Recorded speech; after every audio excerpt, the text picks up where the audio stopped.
Some new stuff for Hello Neighbor 3 Prototype 2 got revealed, and it looks great. Sorry for my voice, I'm a bit sick, and I'm suffering from a shit ton of allergies. Nikita has been revealing a lot of stuff on a Hello Neighbor Games Discord server. It's some Prototype 2 stuff. Now, he said that Prototype 2 will have way more mechanics, such as the dragging mechanic, hiding in boxes, and much more. But there are so many other reasons why Hello Neighbor 3 might do way better than the prequels. It's also too early to tell and talk about Hello Neighbor 3, but I got just so much stuff in my mind that I need to and want to talk about them. Now, huge credits to Emilius' video. I'll put a link in the description. He talks about the Hello Neighbor 3 Prototype 1 really well and progress. I will show you the videos that I will break down. There is kind of a lot of changes and mechanics shown. It's in Prototype 2. And no, I will not be showing you the stuff that was revealed to us in the devlog 2. Video number 1. First I'll let you look at it, then I'll talk about it.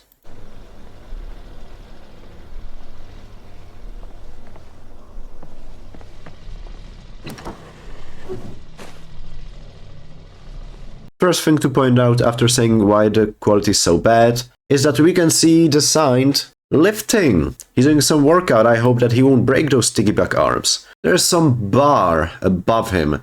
If I had to have to guess, those are maybe status effects? Now I doubt a bit, now after I said it. I'm not sure really, so I'm not going to guess. Here our dear Vandal is probably lifting, so he can deal more damage. I'd take a guess. After all, he's a Vandal, he breaks stuff, so maybe the more he'll lift, the stronger he'll be, and then the more damage he can deal to items, and maybe potentially to the player too. Who knows? Then Jacob here opens the window, using the Hello Neighbor 2 sound of opening a window. In the top right, instead of text that says illuminated or dark or whatever, we have a light bulb. Okay, it's just a nice visual quality of life change, and here it darkens. Yes, beautiful, it actually breaks. Video number 2.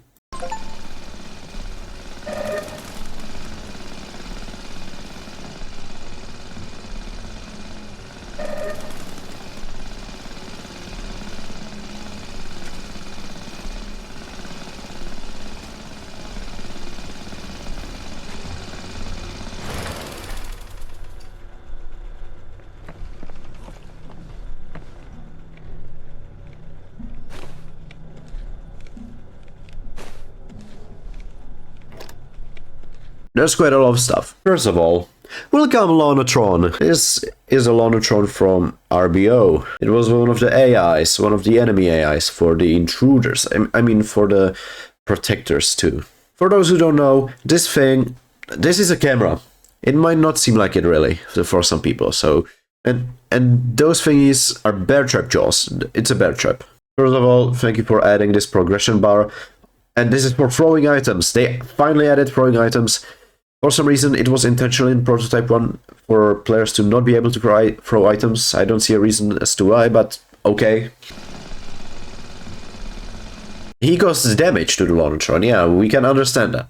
Then he goes and tries to break it with the crowbar. Completely annihilates it. So it can be repaired, surprisingly. Its pieces fell off. I don't know if you can pick them up and use them for some other mechanics, or if you can hack the Lonatron, that would be fucking awesome, and make them go after the enemies. That would be really cool. And there are some shortcuts, intentional of course, so it does not really seem unfinished, even though it is unfinished. And here is this, no clue how you call it, latch? I think it is latch. Just a lock, okay? This will put a lot of pressure during chases, including the Lonatrons, of course. I will summarize this stuff later, after we finish the last video. And here's the third one.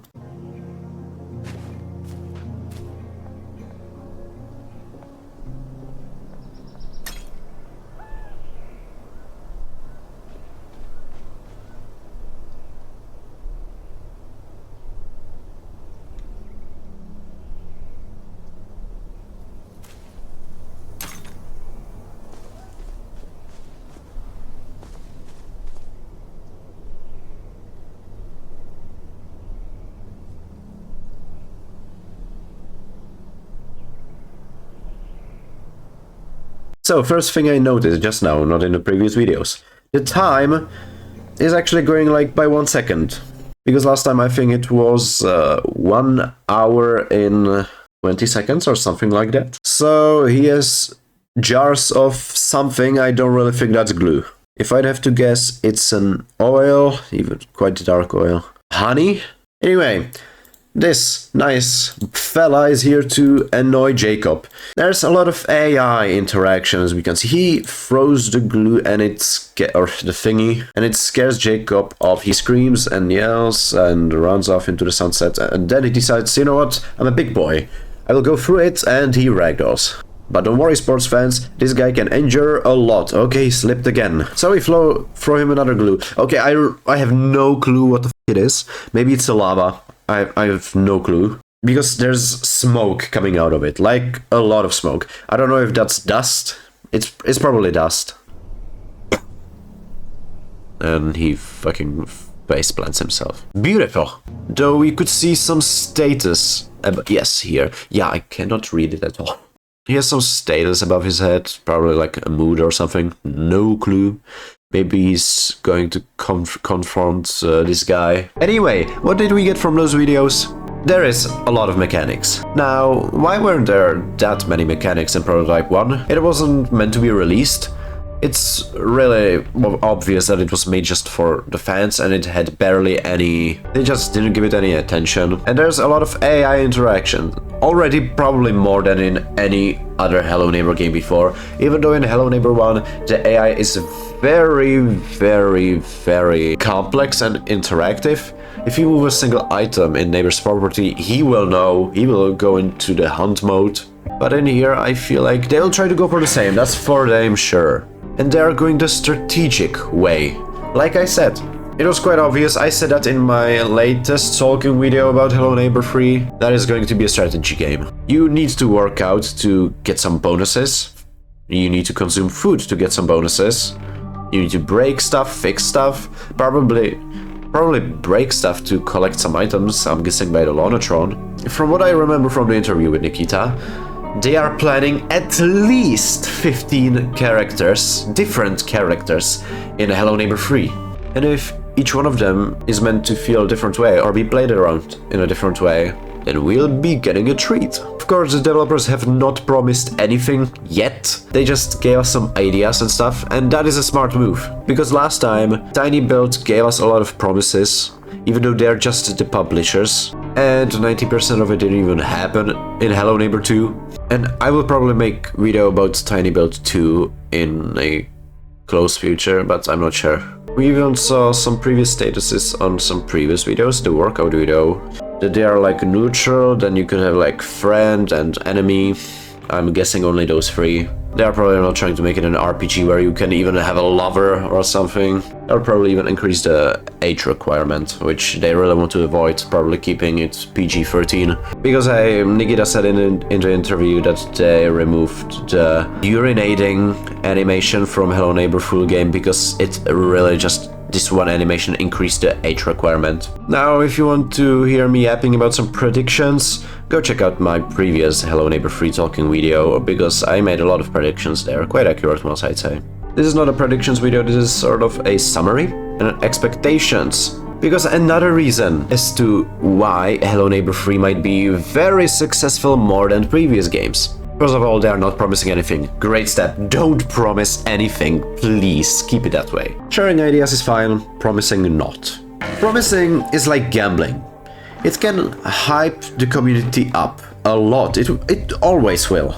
But when you fail to deliver your promise, then your next promises won't have an effect, and everybody will be disappointed when you won't deliver it, and everybody will just shoot spitballs at you. Now I'm putting on a tinfoil hat, and I'm gonna say that the reason why Hello Neighbor franchise fell off, there were a few videos made about the disaster of Hello Neighbor's career, very popular videos, but I did not watch them yet.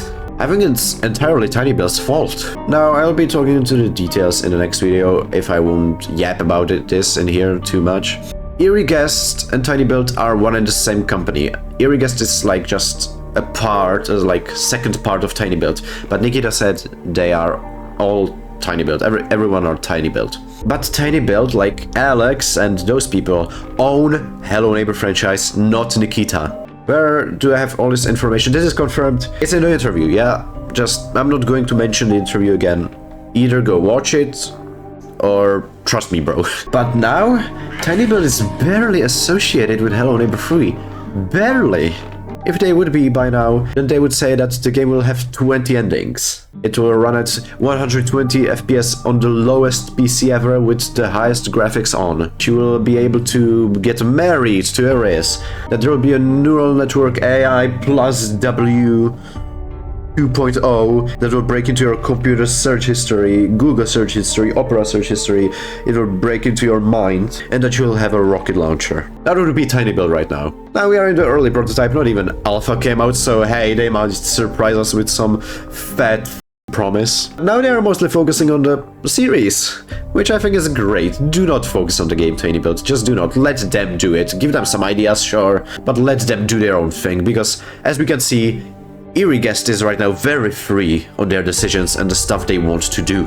They also might be focusing on the Hello Neighbor movie, but hey, I really do not think it's happening, because money. So I'll be yapping more about Tiny Build in the next video, if I'll do it, really. And another reason why Hello Neighbor 3 might be really successful, because it won't be your typical Hello Neighbor game anymore, like I said in the previous video, and like Emilius said. This is really going the strategic path. You will have to think a lot. Probably not many kids will play it, but a lot of kids will watch it, I can still imagine.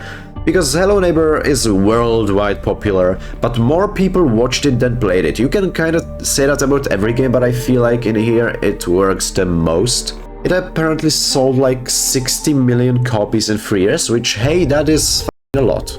I'm talking about Hello Neighbor 1, of course. But Nikita didn't even want Hello Neighbor 1 to end up like this, or Hello Neighbor in general. There was a big focus on the platforming, which he did not like.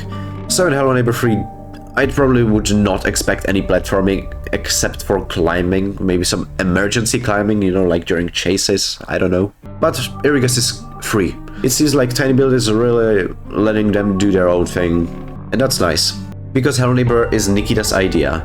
He even said that why does he think that a lot of kids like this video game? It's because his 10-year-old self or his childhood self came up with this idea. I really love that theory, that's genius. I don't think this will be really kids friendly, even though it will be like PG-10 or PG-13. You'll have to think a lot, most likely, like more in the previous games. Also, if you're watching this, developers, please make the puzzles more clear, because that was one of the biggest issues in Hello Neighbor 1. The puzzles were just... I think the puzzles were great in Hello Neighbor 1, but there were not enough hints. You just really had to be Gigabrain to finish that game and stuff. Because it's really unclear in that game as to what to do. Really unclear. So I hope that won't be the mistake in Hello Neighbor 3. Basically, Hello Neighbor 3 will be something like Hello Neighbor Remake, because they really wanted to be what they wanted it to be back in 2016-17. At least, those are my another predictions. Anyway, I hope you enjoyed this yapping. You can come up with some theories in the comments, join my Discord server where we reach 2,000 members. We are currently the 3rd, I think, biggest Hello Neighbor server in general, if not counting the old Hello Neighbor server, and 2nd biggest Hello Neighbor fan Discord server. Hey, join my community, talk about this video there and some theories I made, or make some new theories, some new stuff. I'll be happy to see you there, just like in the next video.